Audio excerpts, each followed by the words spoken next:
Hi, I'm Dr. Sophia Omoro, owner and designer of Odaomo. Thank you for joining us on this episode of Conversations with Odaomo Beyond the Beautiful Things. Today, we will tackle the topic of conscious fashion. What we wear matters. I welcome Belinda and Annabelle as they lead us through this discussion. And as always, stay to the end for my wrap up. See you soon.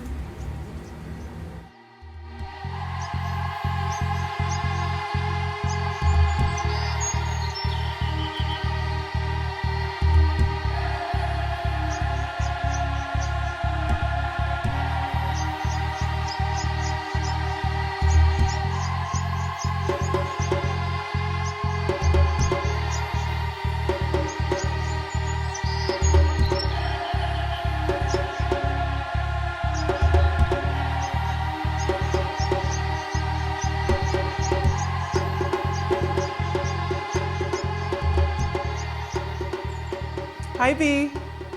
Hey, Annabelle. Your real name is Belinda Smetana. I always tell people that I'm you and you're me, except you live in Prague and I live in Nairobi. Exactly, right? Yeah, you're married to a Czech. I'm married to a Czech. We're both Luo girls. We both have two crazy young boys, same age almost. Yeah. Most importantly is that you and I are both invested in seeing a more conscious way of consuming fashion become mainstream, right? Yes. And mine is quite recent, but yours is, I love, I've been following yours for the longest time, like since I knew you. But then I go back and you've been into this since Yeah, it, I'm an OG, it's true. But the funny thing about it is that when it first started, however many, over 10 years ago, it was never conscious on my part, to be honest. I always was an advocate for, Kenyan fashion, African fashion. Really, it started from an aesthetic point of view. I just thought it was beautiful.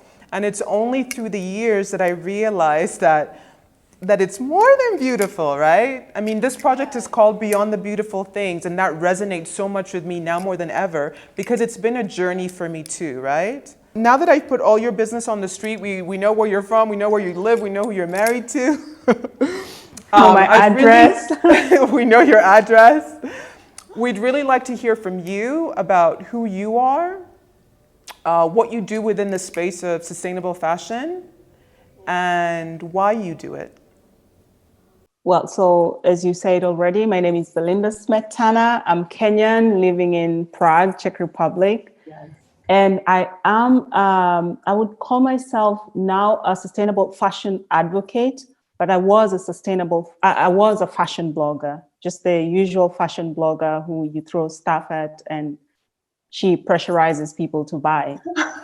And then I made this decision to swap to the sustainable fashion.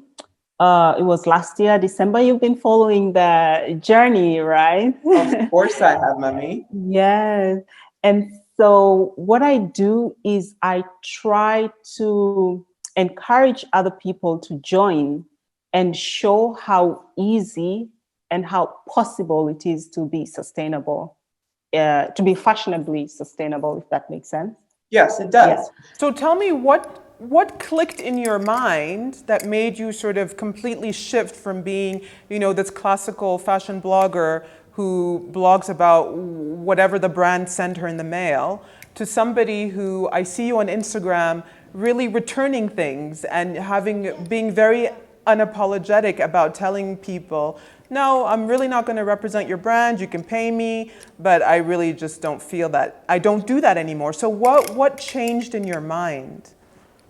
I watched the usual. It's by Hassan Minaj. It's the like something to do with fast fashion on Netflix. And then I was just curious, like, what is this person talking about? And it caught my eye because it was comedy. If you want to get my attention, you do it the comedy way. And then, because it's so hard to keep my attention. So he did it and he got my attention. I was wondering, what is this? Like, And I did more research, and I saw that people are suffering. Like, how can something that makes me so happy, like brings me so much joy, brings such pain to, another person? Yeah. And I had to find a different way to go about it. And as long as it brings pain to another person, I'm not part You're of done. it. Yeah, I'm done. And so I just didn't know. I just didn't have the clear information. But as soon as I got the information, I was like, no, that's not Exactly. me. When you know, you do better, right? When you know about where something is made, who made it, what went into making it, it gives you this awareness that then starts your journey into being conscious, right? And it also allows you to see that clothes can be valuable in different ways, and some clothes are destructive in different ways. Oh, yeah, yeah, yeah. I would really actually like for people who don't understand this concept of sustainable fashion, for you to break it down from your point of view. So from my point of view, sustainable fashion is doing fashion consciously. That's what I would say. Like paying attention to the environment and the person who made whatever you're wearing. And so let's say I want to buy this sweater. I would like to know who made it and what were the conditions that this person made it. Because something that we don't know is that most of the clothes, especially from the fast fashion, it's made from modern day slavery. And Annabelle, I don't think you will remember this, but there was a post that you put out there. It was about 2 years ago. Okay. And you were touching on Nike paying paying these celebrities, I to remember. advertise for them, but they're not paying their workers enough. And it was 2 years ago. So I just see remember where that. I don't remember the particular celebrity it was, but there was this incredible endorsement deal that Nike as a big, multinational brand had made as a marketing ploy, basically as a marketing gimmick. It was a political, I don't remember exactly what it was. And then there was all this information that, Nike's made in Asia with sort of slave labor, where the workers are underpaid, the conditions are atrocious. And so, again, many people they don't have that information available to them, right?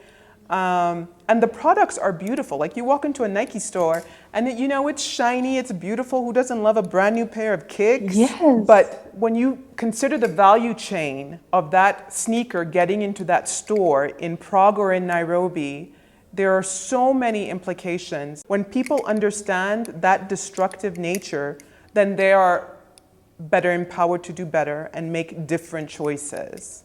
Exactly. And by then, that was just so you see my growth, it was about 2 years ago. And I was looking at it from the employee side, from the person who is employed. And I had spoken to these people, I had spoken to them, and they say that's their work. And I remember answering your post and saying, well, if they close, then who else, where else will they get their money? And this is what these companies want us to think. Yeah. That if we fight for these workers, they will close down and the workers will not have. That somehow the slave labor force is lucky to be employed by Nike somehow. Exactly. And that's what they make us think, but that's not true. Nike will not close down. If you fight for these workers, they will increase. They cannot afford to close down. They'd rather increase and stay in business because it will not cost them so much.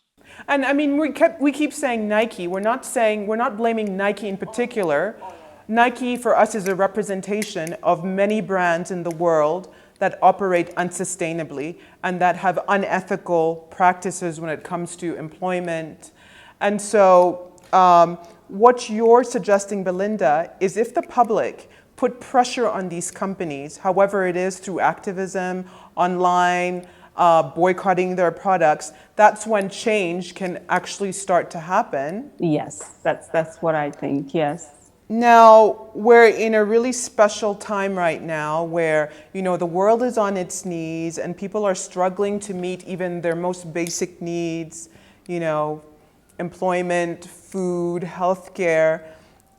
So given this very sort of difficult context, the question then becomes, why should anyone care really about sustainable fashion? This is that time that is really relevant. It's more relevant than ever, you know.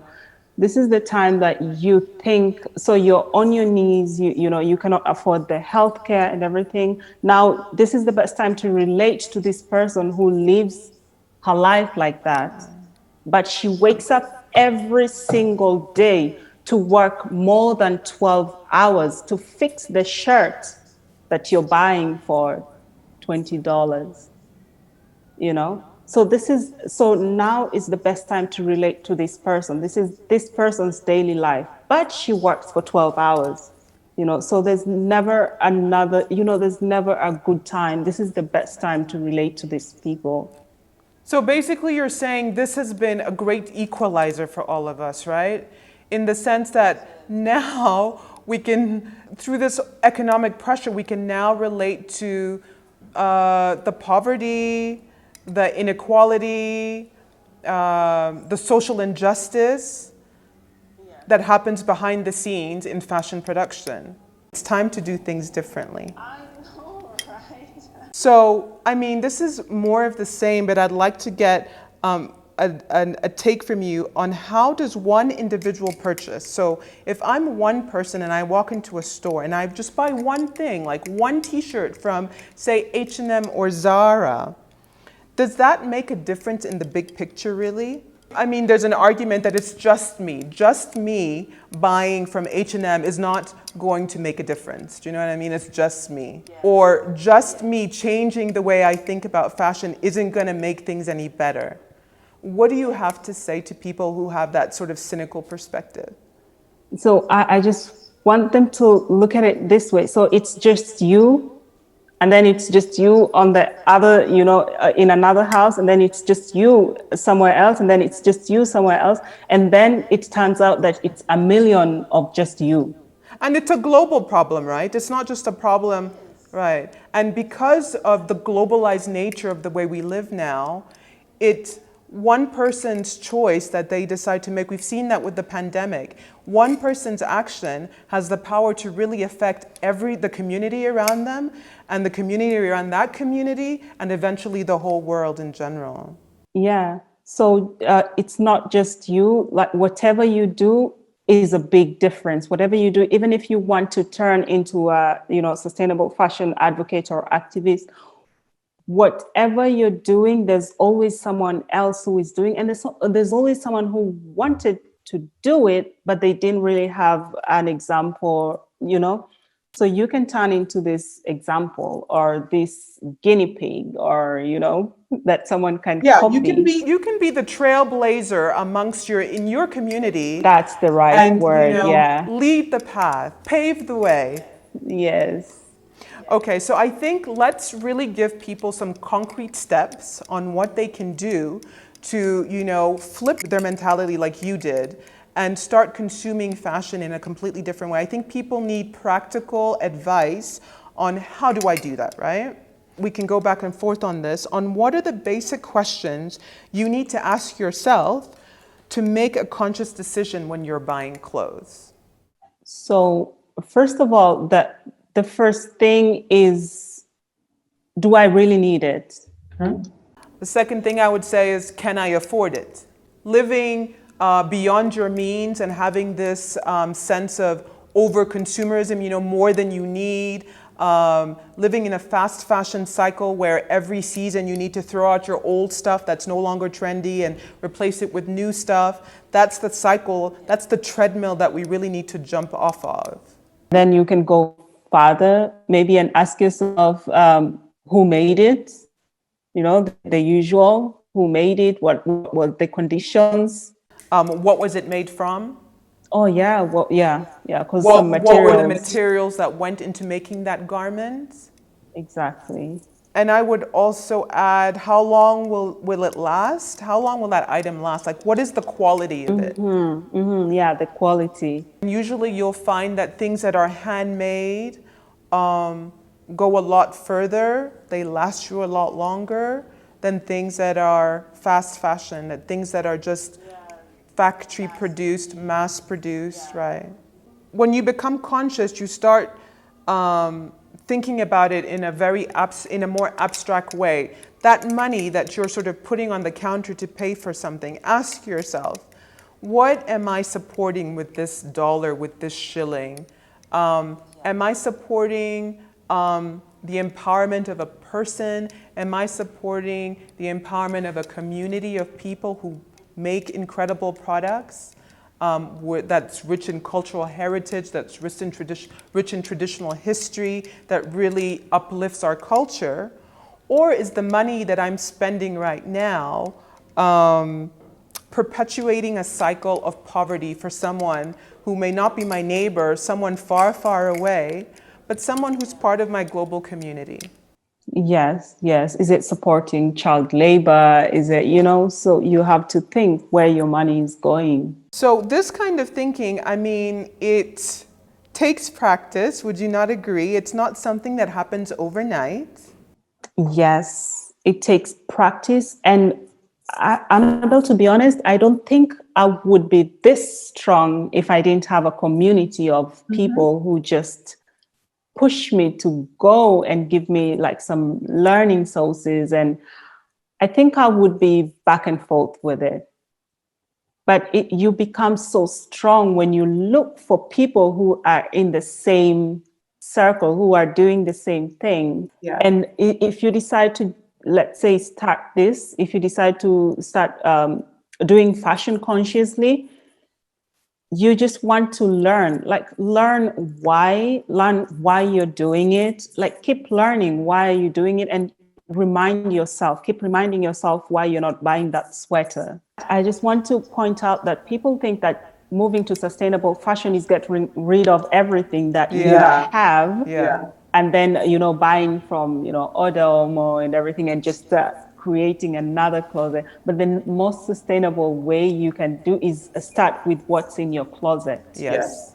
Yeah, just make the pieces up, make it work. You can swap with friends, you can buy secondhand.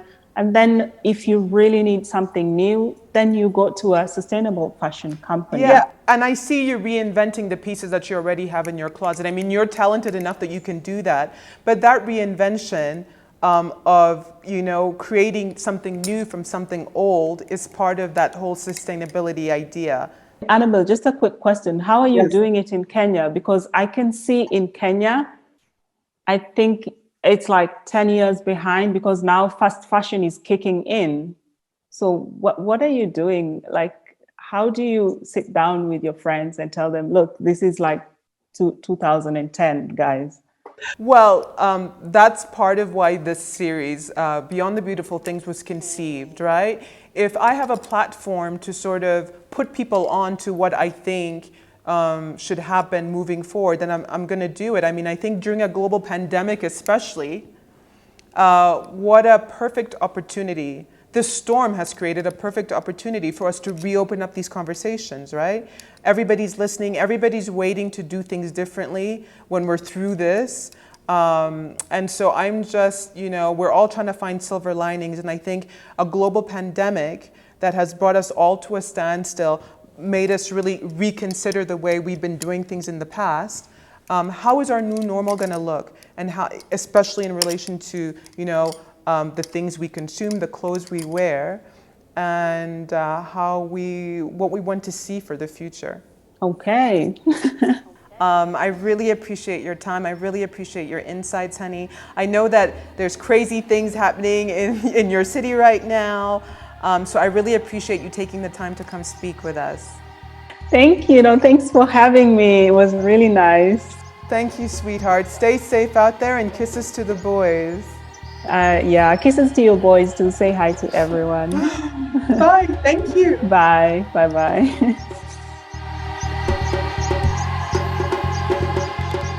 Thank you, Annabelle and Belinda. for pointing out things that sometimes we don't think through when we make a purchase. No matter how small we perceive that the pond we live in is, we still make a ripple. What you purchase, how often you purchase it, does matter. There are people behind the product. There are materials behind the product that are harvested from different sources. And ultimately, the byproducts of your purchase is also felt by the planet. We should be conscious consumers as we remain good stewards of this transient environment that we live in. Thank you. See you for the next one.